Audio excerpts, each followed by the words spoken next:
చేనేత వస్త్రాల అద్భుత ప్రపంచం సావిత్రి సిల్క్స్ మన బెజవాడలో గ్రాండ్ ఓపెనింగ్ అందరూ ఆహ్వానితులే. ఇప్పుడు పాతకాలంలో సినిమా అంటే ఎలా ఉండేదంటే పాత టైంలో సినిమా అంటే మనకు ఒక పైన ఇలా కనబడేది. ఇప్పుడు అంటే ఒక దృష్టితో చూసేవాళ్ళు పెద్ద స్టేజ్లో.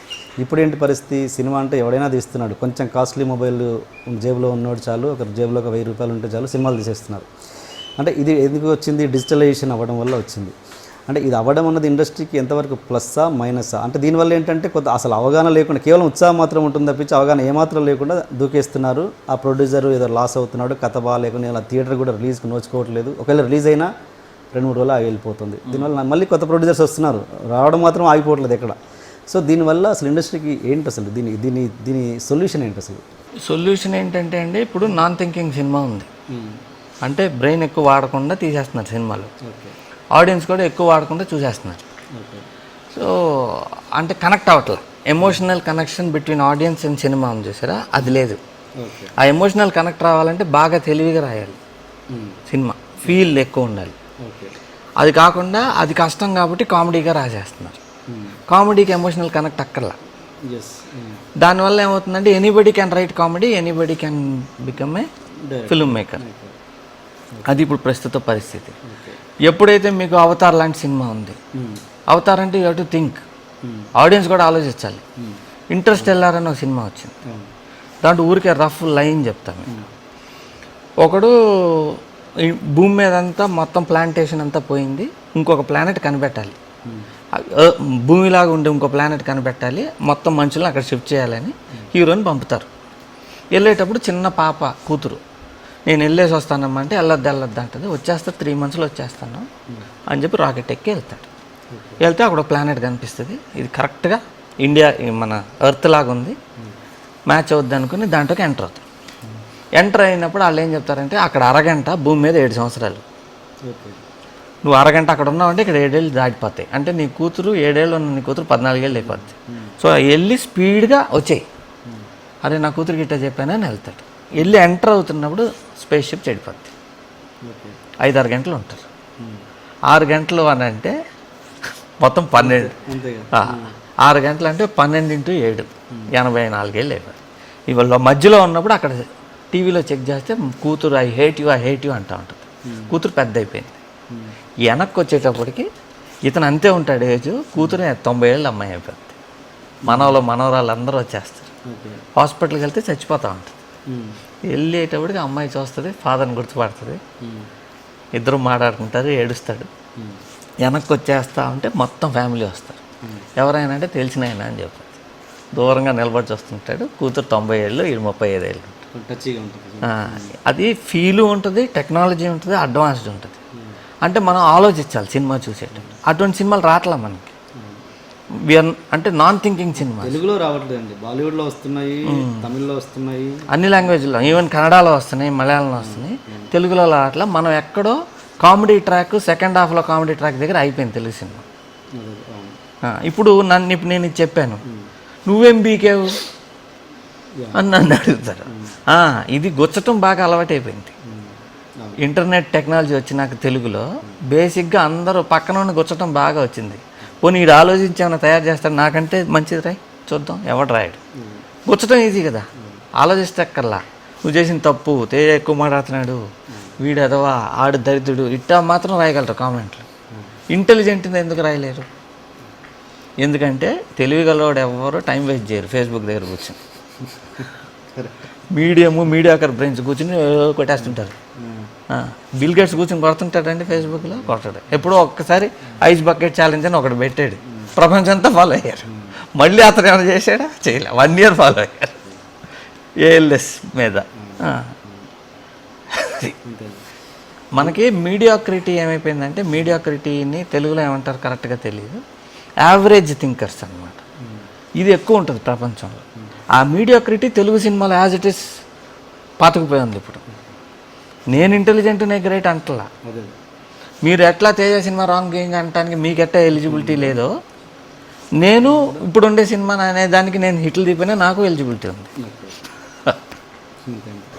అంటే ఇప్పుడు సపోజ్ ఇప్పుడు అంటుంటారు ఏంటి, తెలుగు సినిమాలు మంచి సినిమాలు చేస్తే చూడట్లేదు ప్రేక్షకులు అని అంటుంటారు, అలాంటి రెగ్యులర్ కామెంట్ వస్తుంటారు. అదంతా సోది.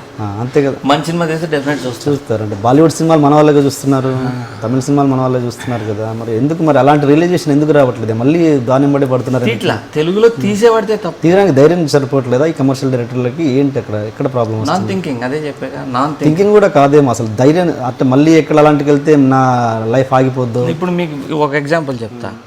ఇప్పుడు మన హీరోల దగ్గరికి వెళ్ళి ఒక కథ చెప్పాం, కథలో ఒక సీన్ చెప్తా. ఏంటంటే హీరోయిన్ క్లైమాక్స్ అండి, హీరోయిన్కి డెలివరీ అవ్వట్లేదు, ప్రాబ్లము, మొత్తం బయట హాస్పిటల్కి వెళ్ళలేరు, అక్కడే చేయాలి. సో హీరో వ్యాక్యూమ్ క్లీనర్ పెట్టి హీరోయిన్కి డెలివరీ చేస్తాడు బేబీని అన్నాం అనుకోండి. ఎరా ధమాకుందా నీకు, బ్రెయిన్ ఉందరా, వ్యాక్యూమ్ క్లీనర్ అయిందరా, బూతులు తిట్టేస్తారు.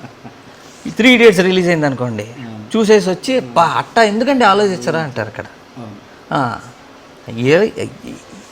హీరోలు అట్టాగే ఉన్నారు, మన డైరెక్టర్లు అట్టాగే ఉన్నారు, ఆడియన్స్ అట్టాగే ఉన్నారు, మొత్తం ఆడియన్స్ అనకండి మళ్ళీ ఆడియన్స్ అలాగే ఉన్నారు. ఎందుకు అని అంటే ఆడియన్స్ అలా తయారవడానికి కారణం ఫస్ట్ డే మార్నింగ్ షో చూసి ఇటు కొట్టేస్తారు రివ్యూలు. దాన్ని చూసేటప్పటికి ఏమవుతుందంటే మంచి సినిమా అప్రిసియేషన్ పోయింది, చూడడం తక్కువ, వాడు మెసేజ్ ఇవ్వడం ఎక్కువ. ఈ క్రిటిక్స్ ఏమైపోయింది అని అంటే ఒక సినిమాలో ఉన్న బెస్ట్ ఇది చేయట్లా, హైలైట్స్ చెప్పట్లా అన్ని. అంటే రెగ్యులర్గా ఉంటాయి చూసారా, మొన్న శ్రీమంతుడు బాగానే ఆడింది, అందరు రాసిన రివ్యూ ఏంటి, కామెడీ ఉండాలి సెకండ్ హాఫ్లో, ఉండుంటే ఇంకా బాగా ఆడేది, బ్రహ్మానందం గారు ఉండాల్సింది. అది ఏంది లెక్క అంటే రేస్ గౌరవంలో బ్రహ్మానందం గారు ఉన్నాడు కాబట్టి దీంట్లో కూడా ఉండాలి. ఎందుకు ఉండాలి తెలియదు. క్రిటిక్ రాయటం ఏంటది, ఉన్న సినిమా ఎట్లా ఉంది, బాగుందా బాగాలేదు. క్రిటిక్స్ ఎప్పుడు గొప్పగా చెప్పలే శ్రీమంతుడి గురించి, జనం బాగుందా. బాహుబలి నాకు తెలిసి ఇండస్ట్రీలో ఒక్కడ కలవ నాకు సూపర్ అని చెప్పినాడు. ఏదో ఆడేసిందండి, ఫ్లూక్ అండి, అదృష్టం అండి, ఎందుకు చూస్తున్నారండి అంటున్నారు తప్ప దాంట్లో ఏదో స్పెషాలిటీ ఉంది కాబట్టి ఆడిందని మాత్రం ఒక్కడ కలవాలన్నా. నేను చూడలే సినిమా, నేను చూడలే. ఏం మీరు దాని మీద ఒపీనియన్ ఏంటి మీకు, మేము బాహుబలి మీద? ఏదేమైనా సరే బాగుంది బాగాలేదు పక్కన పెడితే, తెలుగు సినిమా చిన్నది మీడియాకర్ సినిమా అంటున్నాను నేనే అంటున్నా కదా.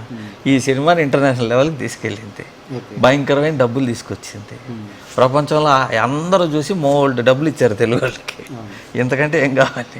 కాబట్టి అది సూపర్ డబ్బులు ఇట్టే. మరి అలాంటి సినిమాలు మీలాంటి క్రియేటర్స్ చూడకపోతే ఎట్లా? మామూలు ఎందుకు చూడాలండి? 2 పర్పస్లు ఉంటాయి. చూసి నేర్చుకోవాలి ఒకటి, 2 చూసి కాపీ కొట్టాలి. 2 చేయను, నాకు ఈగో ఎక్కువ కాబట్టి. కొన్ని వేరే సినిమాలు చూస్తారు, అవి ఎందుకు చూస్తున్నారు మరి? నాకంటే బాగా ఇంటెలిజెంట్ అంటే నాకంటే 10 అడుగులు ఎక్కువ ఉన్నారు అనుకోండి, వాళ్ళని చూస్తా.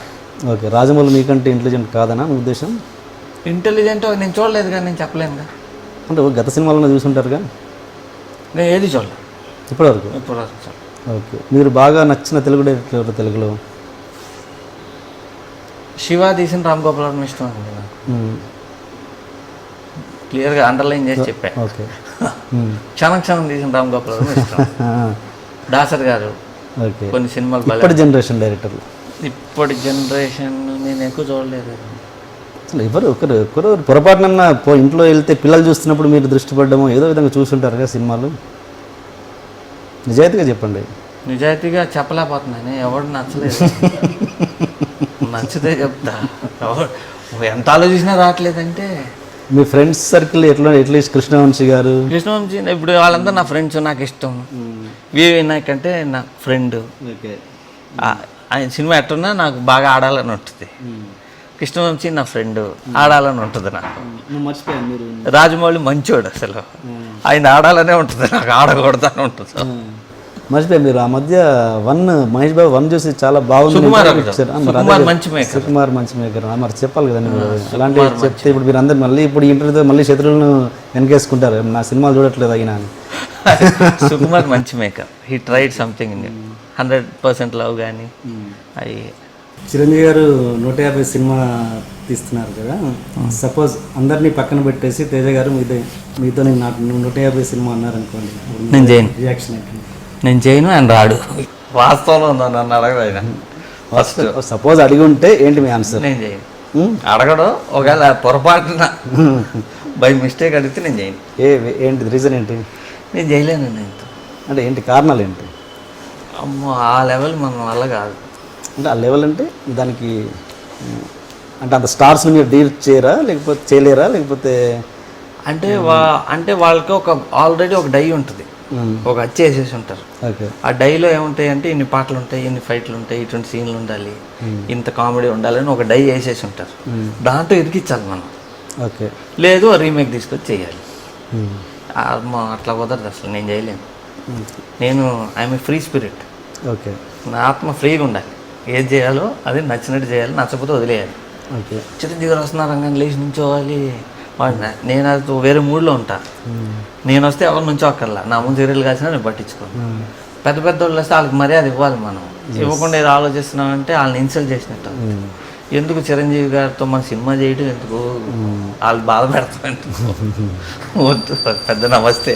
ఓకే. పోనీ అలా కంఫర్ట్గా ఫీల్ అయ్యే హీరో దొరికాడు అనుకోండి, ఏ మహేష్ బాబు అంటే ఏ ప్రభాస్ లాంటి, సపోజ్ మీకు ట్యూన్ అయిపోయి చేసే స్టార్ ఎవరైనా దొరికితే స్టార్తో చేసే ఉద్దేశం ఉందా అసలు? స్టార్స్ చేయలేమండి అసలు, నాలంటే చేయలేడు. వాళ్ళు కష్టం అది. ఇప్పుడు యాజ్ ఇట్ ఈస్గా నేనే దేడిదమ్మకి టైప్. నేను వాళ్ళ తట్టం మ్యాచ్ కుదరదు, అది జరగదు. స్టార్స్తో కష్టం. ఒకవేళ స్టార్స్తో చేయాలనుకున్నా నేను ఒక మ్యాసివ్ హిట్ కొట్టి ఉండాలి. ఓకే. అదిరిపోయే కలెక్షన్లతో పెద్ద హిట్ కొట్టి ఉంటే అప్పుడు. అంటే ఇప్పుడు మీకు ట్యూన్ అయ్యే స్టార్ ఇప్పుడు తెలుగు ఇండస్ట్రీలో ఎవరు లేరా? అంటే మీరు ఓకే ఇదంతా అయితే నేను చేస్తాను. రజనీకాంత్ అయితే ఓకే అండి నాకు, కమల్ హాసన్ ఓకే, అమితాబ్ బచ్చన్ గారు okay, Mahesh Babu okay. Junior NTR అమ్మో నేను చేయలేను. అంత భయపడుతున్నారు? అమ్మో నా వల్ల. ఏంటి దాని ఎక్స్ప్రెషన్? బాలకృష్ణ గారు ఈజీ. ఎక్స్ప్రెషన్కి అర్థం ఏంటి? జూనియర్ ఎన్టీఆర్ అనగా భయపడ్డారు. వాళ్ళు వేరే డైలో ఉంటారు సార్, వాళ్ళంతా నా వల్ల కాదు అది. అంటే ఏ టైప్ ఇది చెప్పండి, పర్లేదు. ఇంకే డై అంటే అదే చెప్పే కదా, చిరంజీవి గారు వాళ్ళంతా ఒక డైలో ఉంటారు, అంటే ఒక స్టైల్ ఉంటుంది, ఆ ఫార్మాట్లో ఉంటారు, బయటికి రారు అసలు. మీరు చిరంజీవిని బాగా ఇష్టపడతారు నాకు తెలిసి కదా. మరి అలాంటి ఆయన వ్యక్తి గురించి ఇలా మాట్లాడుతున్నారంటే చిరంజీవి ఏం మాట్లాడినా చెయ్యను అంటున్నారు కదా. అంటే మీరు నాతో గతంలో ఏమన్నా అంటే ఎన్టీఆర్ గారు, ఏఎన్ఆర్ గారు వీళ్ళందరూ అప్పట్లో విపరీతంగా సినిమాలు చేసి ఇండస్ట్రీకి ఇన్కమ్ ఏంటంటే చిరంజీవి గారికి రెస్పెక్ట్ ఏంటంటే ఆయన చేసినప్పుడల్లా 5-6 సినిమాలు చేసేవాడు సంవత్సరానికి. 5-6 సినిమాలు చేసేటప్పటికి ఎన్టీఆర్ కానీ, ఏఎన్ఆర్ కానీ, కృష్ణ గారు కానీ వీళ్ళందరి వల్ల పెద్ద సీనియర్ హీరోలు వాళ్ళని పొగుడుతున్నాం, వీళ్ళని తిడతాం అంటే వీళ్ళని తిట్టాలి. ఇప్పుడు ఉండేవాళ్ళని they are not useful for Telugu film industry at all. ఇప్పుడు ఉండే హీరోలు అందరూ 3000 థియేటర్లు ఉండే 2 స్టేట్లో కలిపి, ఆంధ్ర తెలంగాణలో. ఇప్పుడు 1800కి వచ్చేసినాయి. ఇంకా కళ్యాణ మండపాలుగా ఈ ఇయర్ మళ్ళీ ఒక 20 మారిపోయినాయి. ఎందుకంటే సినిమాలు ఫీడింగ్ లేదు.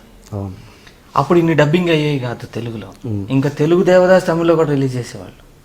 And for more videos, please subscribe to iDream. Please subscribe to iDream. Please subscribe iDream. And please subscribe to iDream. For more videos, subscribe to iDream. please like, share and subscribe to the channel. Congratulations, iDream. Subscribe to iDream. Subscribe to iDream. So subscribe to iDream Media. iDream ki iDream team andarki huge congratulations. Please subscribe iDream Media. Please subscribe to iDream. Subscribe iDream. Please subscribe to iDream. iDream అంటే నా కళల ఛానల్ను subscribe చేసుకున్న నోరు తిరుగుతలేదు, మీరైతే గంట గుర్తు కొట్టండి. For more such videos, please subscribe to iDream. Subscribe to iDream. Please subscribe to iDream. Please subscribe iDream Media. Please do subscribe to iDream. Please subscribe to iDream Media. For best entertainment and information, please subscribe iDream. And don't forget to subscribe to iDream.